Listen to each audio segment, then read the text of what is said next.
দিব্যাংগ পেঞ্চন 1,29,810, বিধৱা পেঞ্চন 3,28,480, বৃদ্ধ পেঞ্চন 18,74,634 আৰু অৰুণোদয় 17,07,316। প্ৰায় 40,000 বেনিফিচিয়াৰীক আমি বেনিফিট দিছোঁ। কিন্তু এই আধাৰ চিডিঙৰ ক্ষেত্ৰত বেংকত অলপ প্ৰব্লেম হৈছে যে বেংক একাউণ্টটো আগত খুলিলে আধাৰটো পিছত হ'ল। আধাৰ নামটো ভুল হোৱাৰ কাৰণে বেংকত এইটো একচেপ্ট কৰা নাই। গতিকে বেংকবিলাকক এটা ইনষ্ট্ৰাকশ্যন দিব লাগে আধাৰ মতে যাতে বেংকৰ নামটো শুদ্ধ কৰি দিয়ে। কাৰণ আমি আগত পঢ়িছিলোঁ যে নামবাচক বিশস্য পদ সাধাৰণতে ভুল নহয়, যিবিলাক প্ৰপাৰ নাউনত সাধাৰণতে ইমান ভুল নহয়।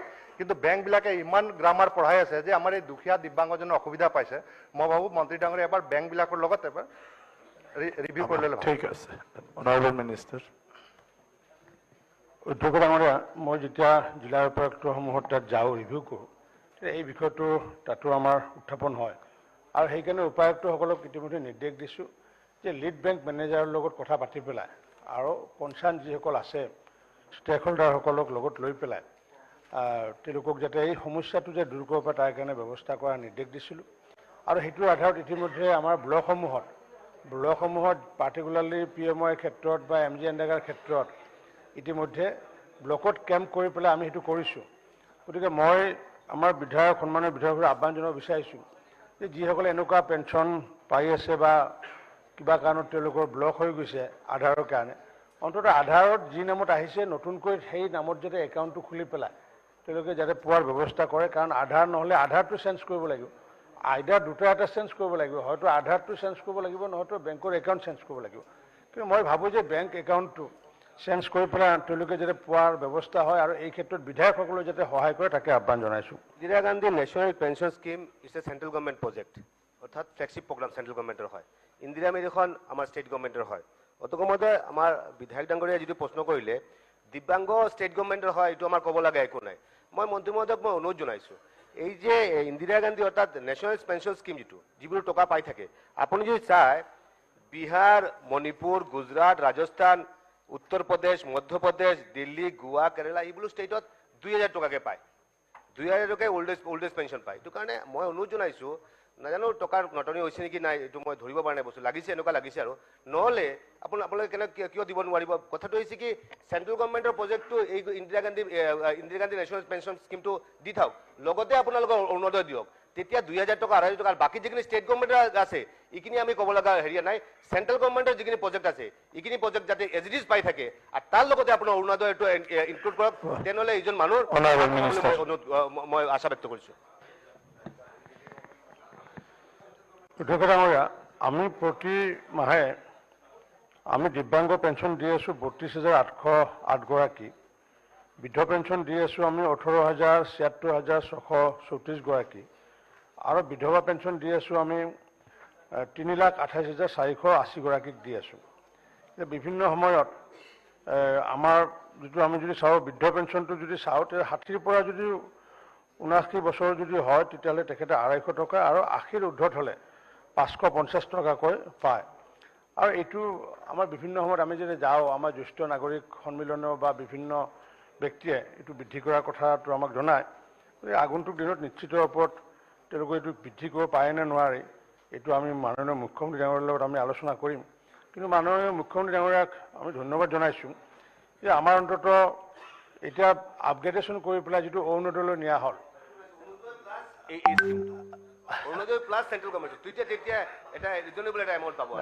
আমি অধ্যক্ষ ডাঙৰীয়া আমি আগন্তুক দিনত এনেকুৱা এটা ব্যৱস্থা কৰাৰ কাৰণে গৈ আছোঁ যে এটাই যাতে সুবিধা পায়। কাৰণ কিয় যে দিব্যাংগটো ধৰক মানে 1250 টকা বা বৃদ্ধি,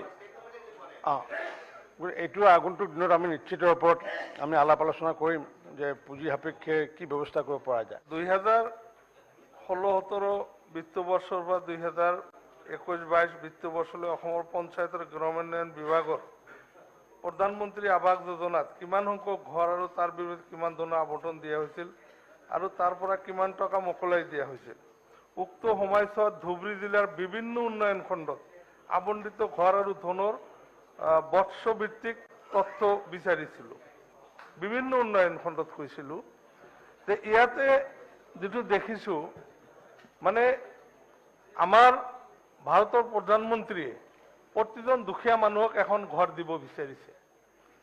ঠিক তেনেদৰে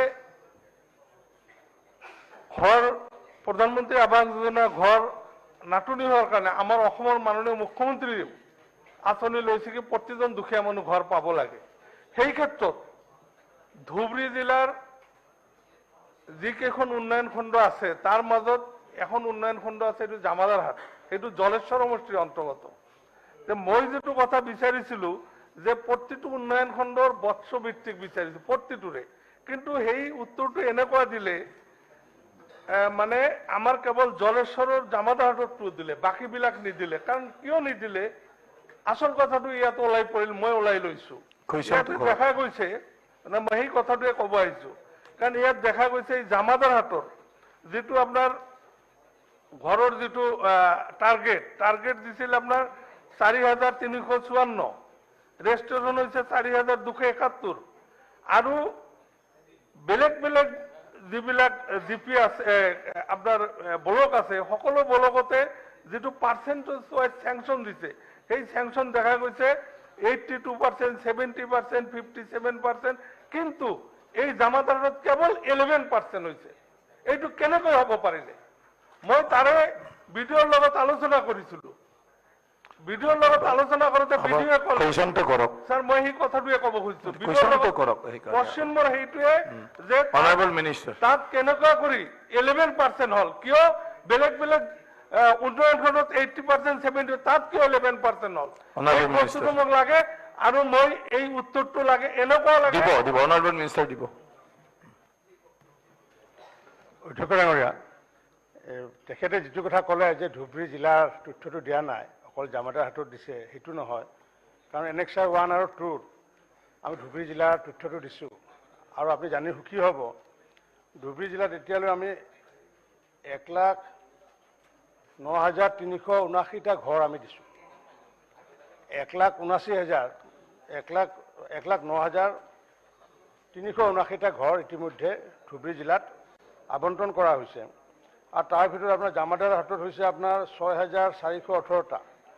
ঠিক তেনেকুৱাকৈ আগমনিত আছে 5,484, বিলাচীবাৰীত আছে 6,855, বীৰসিং জাৰুৱাত আছে 15,434, চাপৰ চালকোচাত আছে 8,788, দেৱীতলাত আছে 4,432, গৌৰীপুৰত আছে 14,540, গোলকগঞ্জত 8,341, হাতীধৰাত আছে 2,349, জামাদাৰহাটত আছে 6,418, মহামায়াত আছে 8,290, আমাৰ নাৰায়ণগাঁৱত আছে 9,948, ৰূপসীত আছে 8,852। আৰু এইখিনি ঘৰ নিৰ্মাণ কৰাৰ কাৰণে আমি ইতিমধ্যে ধুবুৰী জিলাত 594,55,55,00,000 টকা প্ৰধানমন্ত্ৰী আৱাস যোজনাৰ কাৰণে 594,55,00,000 টকা ইতিমধ্যে আমি খৰচ কৰিছোঁ। আৰু অকল এইটোৱে নহয় অধ্যক্ষ ডাঙৰীয়া, মইতো ভাৰত চৰকাৰৰ লগতে মাননীয় প্ৰধানমন্ত্ৰী ডাঙৰীয়াক মই ধন্যবাদ জনাম যে আমি যদি সমগ্ৰ ভাৰতৰ যদি তথ্য চাওঁ, আমাৰ মধ্যপ্ৰদেশত আমাৰ হাউচ হোল্ড আছে প্ৰায় 1,10,99,000, আৰু তাত যিটো হাউচ চেংচন কৰিছে PMI, তাত কৰিছে 37,76,000, আৰু অৰ্থাৎ যিমান আছে তাৰে বিপৰীতে 34%।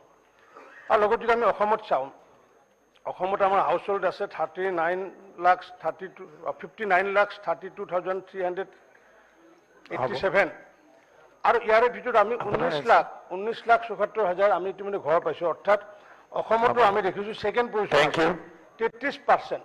অৰ্থাৎ সৰ্বশিক্ষত আছে মধ্যপ্ৰদেশ 1 নম্বৰ, 2 নম্বৰত আছোঁ আমি অসমে আছোঁ। এই যে মাননীয় মুখ্যমন্ত্ৰী ডাঙৰীয়াই কৈ থাকে যে আমি 1ৰ পৰা 5ম হ'ব লাগিব, এই 1ৰ পৰা 5ম ৰিফ্লেক্ট হৈছে ইতিমধ্যে। কাৰণ গোটেই ভাৰতবৰ্ষৰ ভিতৰত আপোনাৰ কিছুমানটো আপোনাৰ 1%, 2%, 5% পাইছে। অসমে আমাৰ 33% ঘৰ হাউচ হোল্ডক আমি দিছোঁ। এইটো হৈছে আপোনাৰ এই 20-21 আৰু 20-21-22 এই দুটা চনৰ মই কথাটো কৈছোঁ যে ইয়াত গোটেই ডিষ্ট্ৰিক্টৰ যিটো ডাটাটো দিছে ইয়াত আমাৰ ব্লক ৱাইজ, তাত জামাদাৰত আছে 11% ঘৰ হৈছে, বাকীবিলাকত 82%, 70% এই কথা। জামাদাৰ ব্লকত অনলি 11% হৈছে। মই কাচ্চা হাউচৰ কথা কৈছোঁ, অনলি কাচ্চা হাউচ জামাদাৰহাটত। এইটো কম হৈছে, সেই কথাটো মই জনাব খুজিছো যে এইটো কিয় কম হ'ল, এইটো তদন্ত কৰি হলেও আপুনি চাওক এইটো কিহৰ কাৰণে এইটো হ'ল। Honorable Minister. ইতিমধ্যে এইটো উদ্যোগধৰণৰ তদন্ত কৰা হৈছে আৰু মাটিৰ সমস্যা, কাৰণ কিয় তাত কিছুমান দুখীয়া মানুহ আছে, কিন্তু তেওঁলোকে হয়তো ব্ৰহ্মপুত্ৰ চহৰৰ কাৰণে বানপানীৰ কাৰণে হওক আহি পেলাই বেলেগত চিফ্ট কৰিছে, য'ত ঘৰ আবণ্টন দিয়া আছিলে আমাৰ মানে যিখন ভাৰত চৰকাৰৰ নিৰ্দেশ, য'ত মাটিৰ আবণ্টন আছে বা মাটি আছে তাতেহে ঘৰ বনাব পাৰিব।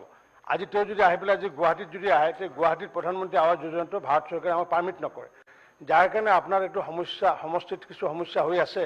তথাপি আমি আগন্তুক দিনত গাঁও সভা পাতি পেলাই যে যিসকলে প্ৰকৃত লেণ্ডলেছ আৰু সেই অঞ্চলৰ মানুহ, সেই অঞ্চলৰ বাসিন্দা, সেইসকলক আইদাৰ আমি মাটিৰ যোগান নহয়তো আমি ক্লাষ্টাৰ কৰি পেলাই আমি সেইখিনি দিয়াৰ কাৰণে ইতিমধ্যে যোজনা আমি চলাই আছোঁ।